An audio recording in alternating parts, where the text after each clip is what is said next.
7 o'clock, and the lobby of Ashford Tower had gone quiet. Sam Turner knelt by the security desk, coiling a length of cable, the overhead lights humming low above him. The elevator chimed.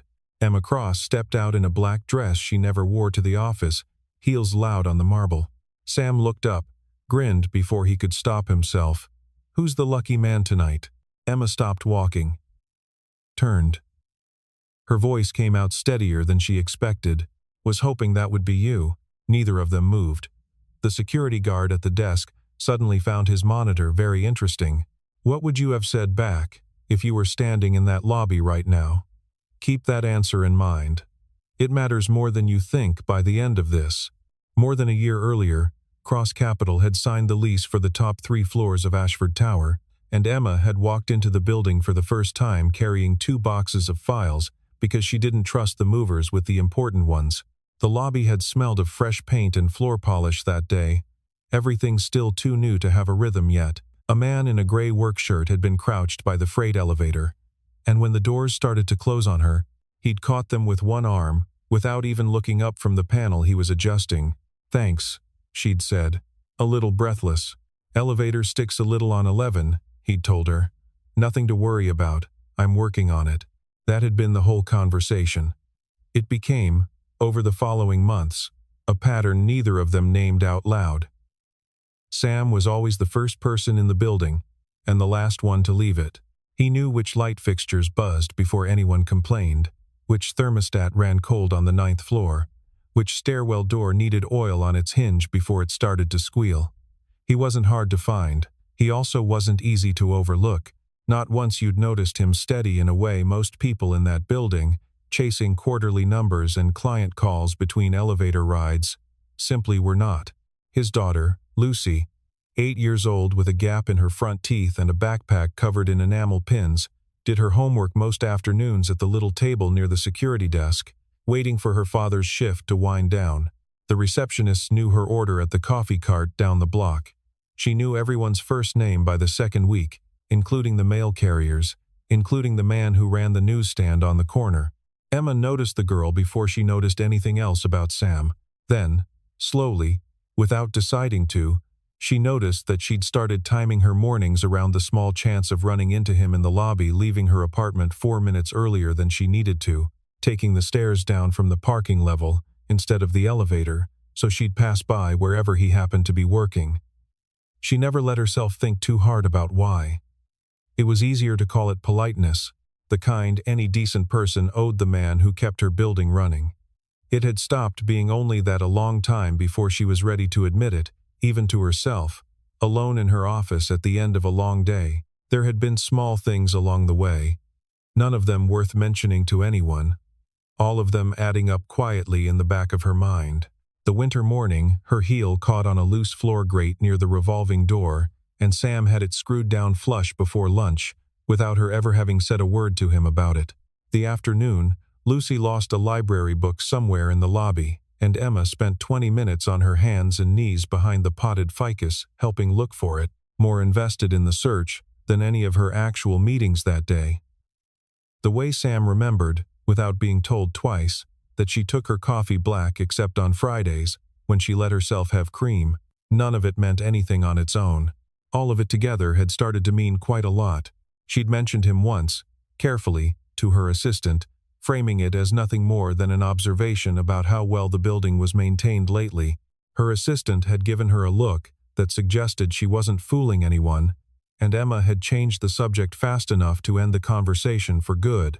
Charlotte moved around the tower the way it moved around every downtown block that time of year. Buses idling at the corner, construction cranes, visible over the skyline 2 streets north, where a new arena was going up.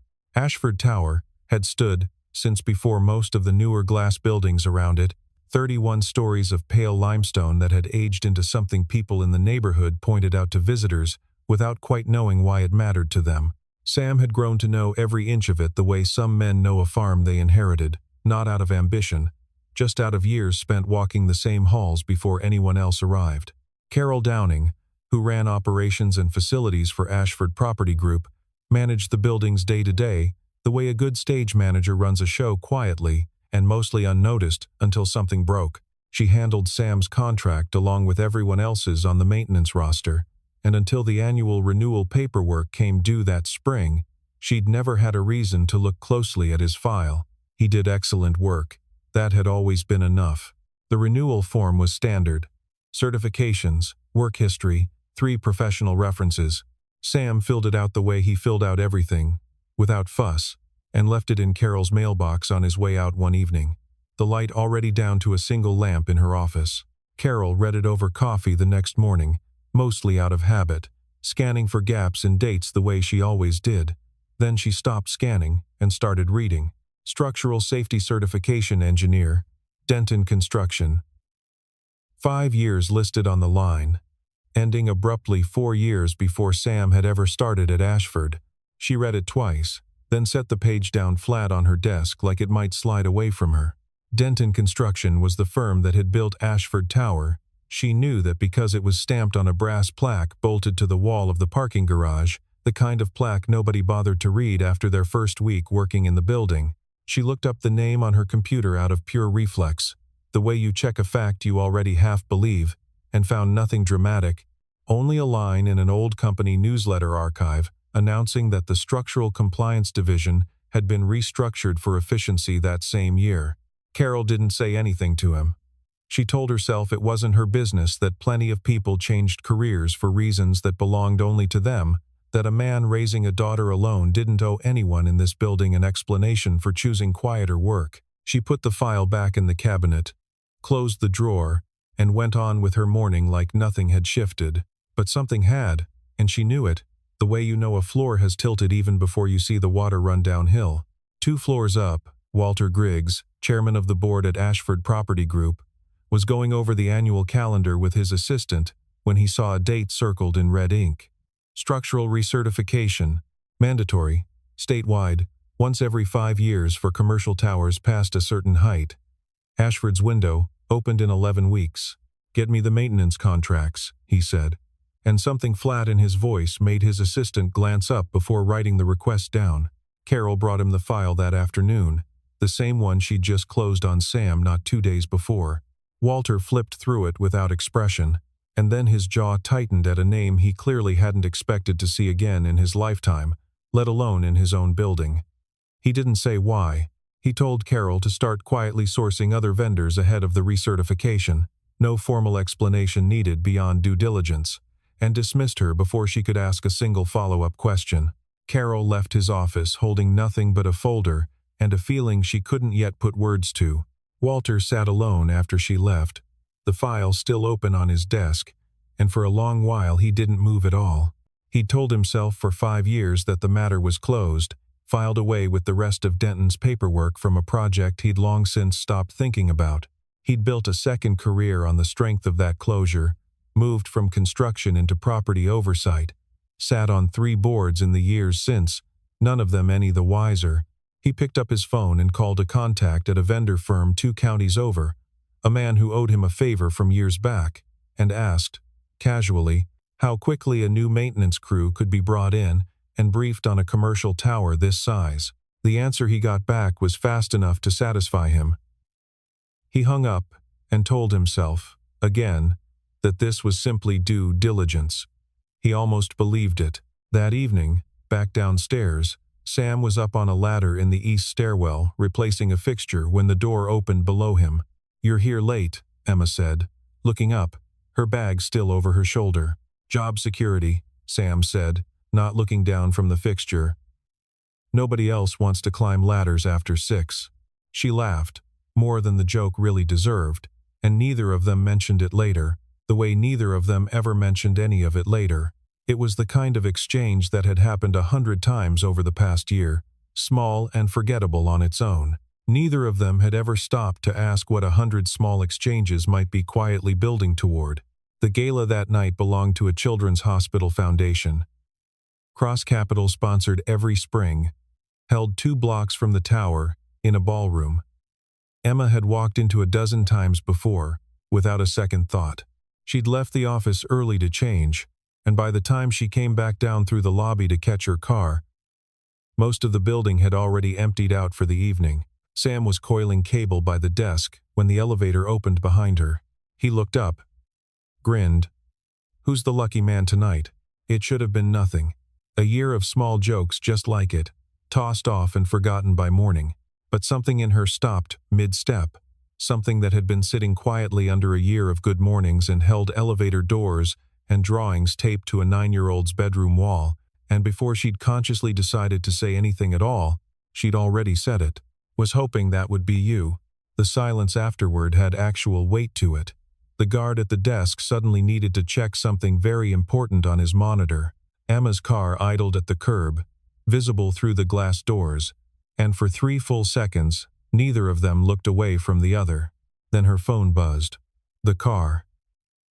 She said something about being late that didn't match at all what her face was doing, and was gone before Sam had found a single word to say back to her. In the car, she stared out the window at the streetlights sliding past and asked herself, honestly, when it had started. She didn't have an answer. It had simply been there for a while. The way weather arrives before you've noticed the color of the sky has changed. At home, Sam sat on the edge of Lucy's bed while she brushed her teeth in the next room, replaying it in his head. He hadn't meant anything by the joke he never had, not with the dozen other people who'd asked him the same question over the years at company parties and street fairs. This time the answer had landed somewhere he hadn't braced for at all. Lucy poked her head around the doorframe, toothbrush still in her mouth, foam at the corner of her lip. "You look weird," she said. "Did something happen?" "Something happened," Sam admitted. "Is it about the tall building lady?" He didn't answer fast enough. Lucy grinned like she'd just solved a math problem on the whiteboard and disappeared back into the bathroom, humming something off-key. 3 days later, Carol got the call she'd been dreading since the file had first crossed her desk. Walter wanted the current maintenance contract terminated within 30 days, replaced with a vendor from a list he handed her personally. No bidding process, no formal review. "They've done good work," Carol said, standing in the doorway of his office. "There's no complaint on file for any of them, not one, in 4 years. "It's not about complaints," Walter said, not looking up from his desk. "It's about being buttoned up before the research team walks through. New broom, clean sweep, you understand." She didn't, not really, but she understood his tone well enough to know the conversation was already over. She left his office holding a folder she didn't want, and a question she couldn't shake loose. Why Sam? Specifically, why now? Why this sudden urgency over a 5-year formality that had, as far as she'd ever known, gone smoothly every single time before? That question sent her down to the archive room in the sub-basement that weekend, sorting through boxes that hadn't been opened since the tower's original construction file had been handed over by Denton at closing. She wasn't looking for anything specific, not consciously. She told herself she just wanted to understand the building better before she had to explain a vendor switch to a dozen people who'd inevitably ask her why. Upstairs, Emma heard about the contract change secondhand, buried in a facilities update email that mentioned in passing that maintenance staff would be transitioning to a new provider by the end of the month. She read the line twice, then a third time, and felt something close to anger she couldn't entirely justify to herself. It wasn't her building. It wasn't her contract to protect. She told herself that twice, and believed it neither time. She found Sam that evening in the second-floor mechanical room, checking a panel of breakers with a flashlight clipped to his collar, the hallway outside gone dark and empty. "I heard about the contract," she said from the doorway. He didn't look up right away. "Word travels. Is it true?" "Seems to be." He clicked the panel shut and turned to face her. 30 days, they said. No real reason given. Emma leaned against the doorframe, arms crossed, not entirely sure why she'd walked all the way down here, instead of just sending an email like any reasonable executive would. "That doesn't seem fair. You've kept this building running better than any team they've had in it." "Buildings don't usually say thank you," Sam said, and something in the plain way he said it made her laugh despite herself, despite the whole strange evening. "Did they give you a reason? Anything specific?" "Something about being buttoned up for the recertification. Wasn't much more to it than that." He wiped his hands on a rag hanging from his belt loop. not quite meeting her eyes. It's not really my call to make either way. It's your building's board, not mine. It's not exactly my building either, Emma said.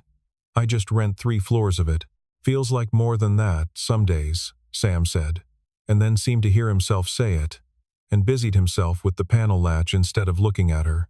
Emma didn't push it further, but she carried the conversation with her all the way up to her office, turning it over long after she should have moved on to the emails waiting in her inbox. Lucy's drawing arrived 2 days after that, carried down by Sam and handed over with the solemnity of a legal document. It showed the tower in green and orange crayon, a stick figure in a hard hat standing at the bottom, another figure at the very top, drawn inside a careful triangle meant to be a dress. She said it's for the lady on the top floor, Sam said, a little embarrassed, rubbing the back of his neck. I told her you might be too busy for crayon art. I'm never too busy for this, Emma said, and meant it far more than she'd expected to when she opened her mouth. Standing in the lobby with the drawing in her hands, something in her settled. Not answers exactly, just the quiet certainty that whatever was happening between her and the man who kept this building running had stopped being nothing, and had likely stopped being nothing for a while now. Sam told her, without ever quite planning to, about his wife. Megan. 6 years gone, an illness that had moved faster than any of the doctors expected it to. He didn't dress it up or soften it for her benefit. He said it the way you say a fact you've made a slow, hard peace with, not the way you say a wound still bleeding. Emma listened without offering anything clever in return, which was, she realized later on the drive home, exactly what he'd needed from her. Why maintenance, though? She asked eventually, careful with it. You don't strike me as someone who fell into a job like this by accident. Sam was quiet a moment, turning a wrench over in his hands without using it for anything. It's a long story. Not tonight's story. Megan would have liked you, Sam said suddenly, unprompted, staring at the elevator panel across the lobby instead of at her. She had a thing about people who didn't take themselves too seriously. You laugh at my jokes even when they're not that good. They're better than you think, Emma said, mostly. Lucy still asks about her sometimes. Not sad about it, just curious. Wants to know what she was like, what she'd have thought about 2nd grade, that kind of thing. I try to answer honest. Feels wrong to make her into something she wasn't. That sounds like the right way to do it, Emma said, and meant it, though she had no real frame of reference for what the right way looked like from the outside. She didn't push further on the maintenance job, not that night. It was the kind of restraint that, a year ago, might have frustrated her, made her feel shut out of something. Now it felt like something closer to trust, the sense that he'd tell her when it mattered, and that she could actually wait for that, without needing to force it. Her phone rang before either of them could say anything more. Carol, breathless, asking if Emma had a few minutes tonight, saying she'd found something in the archive room that needed to be seen right away, not tomorrow, not next week. Carol met them both in the small conference room off the lobby, a battered banker's box on the table between them, dust still on her sleeves from the sub-basement. Inside were the original inspection files from Ashford Tower's construction, 5 years old, water-stained soft at the corners. She laid the pages out one by one, hands steady even though her voice wasn't. A structural assessment, flagged in red, incomplete, warning plainly of a foundation load discrepancy on the tower's south wing. Beneath it, stapled on top like an afterthought, a certification of safety compliance, signed and dated 3 weeks later, clearing the entire building for occupancy without a single condition attached. 2 different signatures.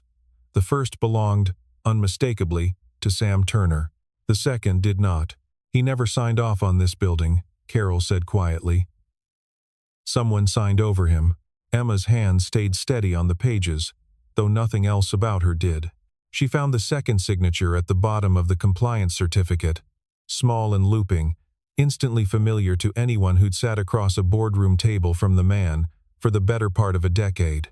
Walter Griggs. He was at Denton then, Carol said, director of project development. Before he moved into property management, he'd have had the authority to push a certification through fast, before anyone with more oversight had time to look closely at the numbers underneath it. And Sam's job, Emma said slowly, already knowing. Gone within the month. I checked the old personnel record twice. The entire compliance division dissolved right after, all 7 positions. Officially, it was filed as a budget restructuring, nothing more. Emma sat back in the chair. The crayon drawing Lucy had made still folded carefully in her bag from earlier that week, and understood, all at once and completely, that the man downstairs who coiled cables and held elevator doors and let his daughter do homework by the front desk had spent 4 quiet years guarding a building that had once cost him absolutely everything he'd built. "Does he know you found this?" Emma asked. "No," Carol said. "I wasn't sure it was mine to tell him. I think it's yours to carry, if anyone's." "Why me?" "Because I watched the 2 of you in that lobby a year ago," Carol said, a small, tired smile crossing her face, despite everything. "And because whatever this turns into, it's going to need someone with a seat at that table upstairs. And you're the only person in this building who has one and might actually use it." Emma looked down at the papers again, at the 2 signatures that didn't match, and thought about every morning she'd walked past Sam, without asking a single real question about who he'd been before this building, content to let the present version of him be enough. It had been enough. It still was, but it had never been the whole truth, and she understood now that the whole truth mattered more than she'd let herself believe. Emma found Sam in the parking garage that same night, loading his truck at the end of a long shift, and she didn't wait for a polite opening. "I know about Denton," she said. "I know you didn't sign that certification. I know someone signed over you and let this building open anyway." Sam set the toolbox down slowly, and for a moment he looked like a man deciding whether it was finally time to stop pretending a certain door was closed for good. "How much do you know?" he said at last. Not really a question so much as a quiet resignation to it. "Enough to know you've spent 4 years fixing a building that was never actually safe to begin with, and you never said one word about it to anyone here." He leaned back against the truck bed, arms crossed, and told her the rest of it without trying to soften a single piece. 5 years back he'd flagged the foundation issue himself, refused outright to sign off, filed the warning through every proper channel available to him at the time. 3 weeks later the certification went through anyway with his name quietly replaced, his entire division gutted before he'd even understood what was happening to him. He'd taken it to a lawyer once, briefly, before Megan got sick, and every ounce of fight left in him went somewhere else entirely. By the time he came up for air again, the window on it had nearly closed. "And he had a daughter to raise on his own. So I did the only thing I still could do," he said. "I got a job here. I kept my eyes on it, close as I could get. Nobody ever actually fixed what I flagged. I figured if I stayed close enough, at least I'd know if it got worse." 4 years, Emma said quietly. "You've been walking these floors for 4 years knowing that. Most days I could put it out of my head. Fix the small stuff, watch the big stuff, go home to Lucy." He shook his head slowly. "Some nights it kept me up. I'd walk the south stairwell at 2 in the morning just to look at the walls, like I'd be able to see it if something had shifted. Why didn't you go to the press? A lawyer, a regulator, anybody? I told you, I tried the lawyer route once. Early on, before Megan got sick. After that, I didn't have the room in me to fight a company with that much money behind it. Not while I was raising Lucy on my own and trying to keep her world from falling apart too. I made a choice. Watch the building instead of watch the courtroom. It wasn't the brave choice. It was the one I could actually live with." Emma didn't say anything for a long moment, letting the wind move through the open garage. Then she said, "That's not why you never told me, is it? It's just there was never a reason to. Until tonight." "There wasn't," Sam agreed. "You were the woman on the top floor. I was the guy who fixed your elevator. It never came up because there was nothing about it to bring up. Not until now." She thought about a full year of good mornings and held doors, all of it uncomplicated precisely because neither of them had ever needed it to be anything else. Now it was something else, plainly, and there was no pretending otherwise anymore. "I want to fix this," she said. "Not just for you. The recertification is weeks away. If that foundation issue was never actually resolved, then a lot of people are standing on something that was never signed off honestly. Sam finished for her. Will you help me prove it? He looked at her a long moment, something unguarded crossing his face for the first time since she'd known him. A full year of small mornings falling away behind it. I've been waiting 4 years for someone to ask me that. The days that followed moved fast in a way neither of them was fully prepared for. Carol pulled every archived record she could find, without drawing attention to what she was doing, cross-referencing personnel files against project timelines late into the evening after her official hours ended. Sam spent 2 nights at his kitchen table with Lucy asleep upstairs, rebuilding from memory the technical report he'd filed 5 years earlier, checking his numbers twice against the copy Carol had found in the archive box to make sure nothing had drifted in his recollection. Emma quietly retained an independent structural firm out of her own budget, rather than the building's, unwilling to risk word reaching Walter before she was ready. None of it felt like romance in the moment. It felt like 3 people working late into the night, for reasons bigger than any one of them. But every night that week, Sam walked Emma to her car when the work was done, and every night the walk took a little longer than it strictly needed to. She reached out, almost without deciding to, and set her hand over his on the edge of the truck bed. Neither of them moved to pull away, not even when it started, faintly, to rain. About what I said in the lobby, Sam said quietly. I meant it, Emma said. Before he could even finish asking, he nodded slowly, like a man setting down something heavy he'd carried a long way. Neither of them said anything more than that. It didn't need more than that. Emma still held a minority seat on the board of Ashford Property Group, inherited from her father, one of the tower's original investors, a seat she'd used exactly twice in 10 years, and never for anything larger than a scheduling dispute. Her father had died when she was 26, before Cross Capital existed as anything more than a business plan on a legal pad, and the board seat had felt for years like a formality attached to his memory more than a real responsibility she was meant to carry. She'd sat quietly through meetings twice a year, voted along with whatever the room decided, and never once considered that the seat might be the one tool sharp enough to actually protect something that mattered to her. She used it a 3rd time that week, calling an emergency session ahead of the scheduled recertification, citing a safety concern too serious to leave sitting until the next quarterly meeting. Walter tried to head it off through Carol first, cornering her in the hallway outside the boardroom, his voice low and hard in a way she'd genuinely never heard from him in 6 years of working under him. You brought her that file, he said. It wasn't a question, and he didn't pretend it was one. I brought her the truth, Carol said, and though her hands shook at her sides, badly enough that she pressed them flat against her thighs, her voice didn't shake at all. You understand what this could cost you, Walter said. Your position, your reputation in this industry. Think carefully. I understand what it already cost him, Carol said, and walked past him into the room without waiting for a response. She sat down at the far end of the table, hands folded tightly in her lap to keep them from shaking, and thought about the 4 years she'd approved Sam's contract renewal, without ever once wondering what had brought a man with his qualifications down to changing light fixtures for a living. She thought about how easy it would have been to keep looking the other way, the way she almost had, the way most people probably would have. It didn't feel brave, sitting there. It just felt like the only thing left that made any sense. Lucy called Sam on video that morning before school, propped up against a pillow, still in pajamas printed with cartoon planets. Good luck, she said, solemn as a judge. Not that you need it. You're the smartest person I know. Second smartest, Sam said, nodding his tie in the mirror. Your teacher's pretty sharp, too. Third smartest. Lucy corrected without hesitation. Mrs. Doyle knows a lot about dinosaurs, but you know about buildings. And buildings are harder. He laughed, and the tightness in his chest eased for a moment before he had to hang up and finish the tie he hadn't worn in 5 years, the knot coming out crooked twice before it finally sat right.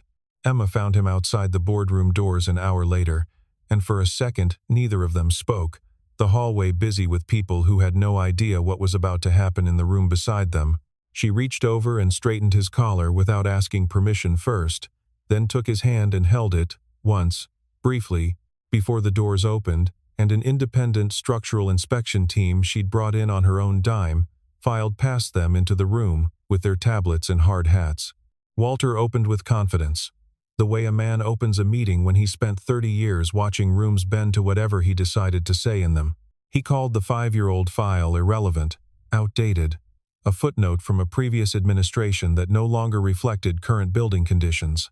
He suggested, mildly, almost sympathetically, that raising it now looked less like genuine diligence and more like a personal grievance being carefully dressed up as concern for public safety. Emma stood and laid out, point by point, what the inspection team had already confirmed that very morning before the meeting even started. The original foundation flag had never actually been remediated, only quietly buried under a fresh certificate, and the load discrepancy Sam had identified 5 years earlier remained, unresolved, somewhere beneath the south wing to this exact day. Then she turned and gave the floor to Sam. He spoke plainly, without any drama in it, the way he must have once spoken in front of rooms just like this one, before his name got erased from every record that mattered. He walked the board through what he'd found back then, what he'd flagged, and precisely what had happened to him and his entire division 3 weeks after he refused to put his name on something false. He didn't ask anyone in that room for sympathy. He asked them, simply, to look at the numbers in front of them. Carol went next, laying out the personnel records she'd pulled, the exact timeline of the compliance division's dissolution, and the second signature that didn't match the first one on the original warning by a single stroke.